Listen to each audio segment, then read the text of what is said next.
मंदिर में हम क्यों जाएं? इसलिए कि मंदिर में जाकर के मुझे भगवान का स्मरण होगा। ऐसे नहीं होगा तो मंदिर में भगवान को देखकर, प्रतिमा को देखकर, वहां की पूजा विधि को देखकर, भक्तों को देखकर इस बहाने भी भगवान का स्मरण होगा। लेकिन होता क्या है, बोले मंदिर में जाने के बाद लोग भगवान को कम देखते हैं, सेल्फी ज्यादा लेते हैं। आजकल तो तीर्थों को, मंदिरों को भी लोगों ने सेल्फी पॉइंट बना दिया यही है। और कभी कभी तो मुझे लगता है कि सनातन धर्मावलंबी को बहुत अब सावधान होने की आवश्यकता है। ऐसा युग आ गया है कि हमारे सनातन धर्म के जो मान बिंदु हैं, उन मान बिंदुओं को ऐसा विकृत किया जा रहा है कि आने वाली पीढ़ियां रोएंगी। अभी आप समझ नहीं पा रहे, आने वाली पीढ़ियों को रोना पड़ेगा। मंदिरों को केवल पर्यटन स्थल बना दिया, सेल्फी पॉइंट बन गया, जहां पर जाकर के साधना, उपासना, ध्यान, भगवत तत्व की अनुभूति हो।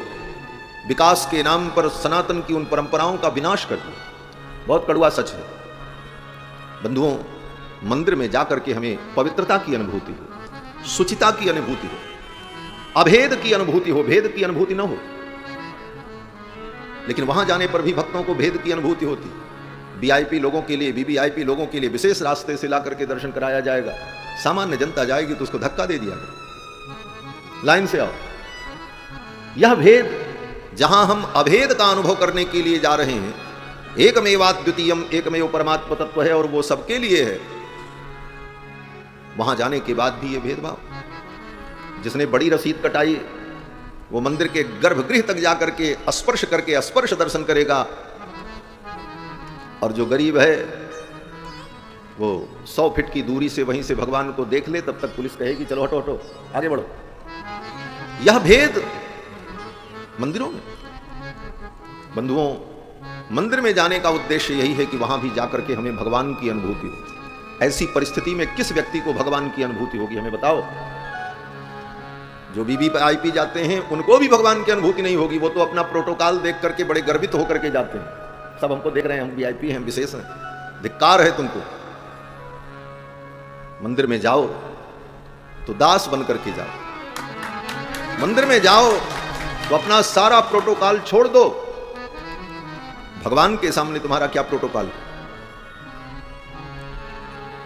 बंधुओं, इन सब चीजों से हमें ऊपर उठने की आवश्यकता है। और समाज को लगता है कि यही बहुत अच्छा काम है, यह भी बड़ी विडंबना। तो मंदिर में जाने का भी उद्देश्य यही है कि हमें भगवान की स्मृति हो, भगवान का स्मरण हो। तीर्थ में जाने का भी यही फल है कि तीर्थ में जाकर के हम स्नान करें तो हमें भगवान का स्मरण हो। ये सारी विधा जो है, ये कथा हम श्रवण करते हैं, इसका भी यही उद्देश्य है कि कथा के माध्यम से हमें भगवान का स्मरण हो। यस्य स्मरण मात्रेण जन्म संसार बंधनात्। वेदव्यास जी कहते हैं कि स्मरण मात्र से ही जीव को संसार बंधन से मुक्ति मिलती है। इसमें सद्वारक हेतु है। सद्वारक हेतु का मतलब माला जपने से, मंत्र जपने से मुक्ति मिलती है, लेकिन डायरेक्ट माला मंत्र जपने से मुक्ति नहीं मिलती। माला मंत्र जपने के बाद जब द्वितीय कोटि में भगवत स्मरण होता है तब उससे मुक्ति मिलती है। इसको सद्वारक हेतु कहते हैं। एक द्वार को पार करने के बाद तब दूसरे द्वार में प्रवेश हो, इसको सद्वारक हेतु कहा जाता है फिलॉसफी में, दर्शन शास्त्र में। तो ये जितने साधन हैं ये सद्वारक हेतु बनते हैं। इन सद्वारक हेतुओं के द्वारा जब भगवान का स्मरण होता है तो भगवत स्मरण ही मूल हेतु बनता है जीव के उद्धार का। यस्य स्मरण मात्रेण जन्म संसार बंधनात् विमुच्यते नमस्तस्मै विष्णवे प्रभ विष्णु। नारद जी ने तो इससे भी आगे बढ़ करके एक बात कही है, भगवान का स्मरण कैसे भी हो,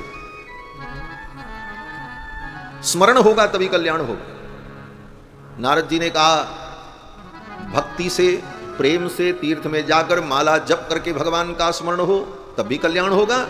और ये सब कुछ न करते हुए भगवान के प्रति तुम्हारे मन में अगर द्वेष है, दुर्बुद्धि है, उस द्वेष दुर्बुद्धि से भी तुम भगवान का स्मरण करते हो तो वह स्मरण तुम्हारा कल्याण कर दे। नारद जी ने यहां तक कहा भागवत में। और तो और नारद जी कहते हैं न तथा भक्ति योगे न तथा तन्मयताम यात। नारद जी कहते हैं भक्ति योग में भी व्यक्ति भगवान का स्मरण करता है, लेकिन भक्ति योग में कभी कभी व्यक्ति भगवान को भूल भी जाता है। भूल जाने का मतलब संसार के प्रपंच में लगा रहता है तो कुछ क्षणों के लिए भगवत विस्मृति हो जाती है। लेकिन जो भगवान के विरोधी शिशुपाल, दंतवक्त्रादि हैं। नारद जी कहते हैं ये तो कभी भगवान को नहीं भूलते, निरंतर भगवान का स्मरण करते हैं। न तथा भक्ति योगे न, भक्ति योग में उतना भगवान का स्मरण निरंतर नहीं होता जितना द्वेष भाव से भगवान का हो जाता। इसका मतलब आप ये मत समझना कि भक्ति छोड़ करके भगवान से द्वेष करने लग जाएं। ये एक उदाहरण है। नारद जी कहते हैं द्विषन्नपि हृषिकेश किमुताधोक्षज प्रियाः।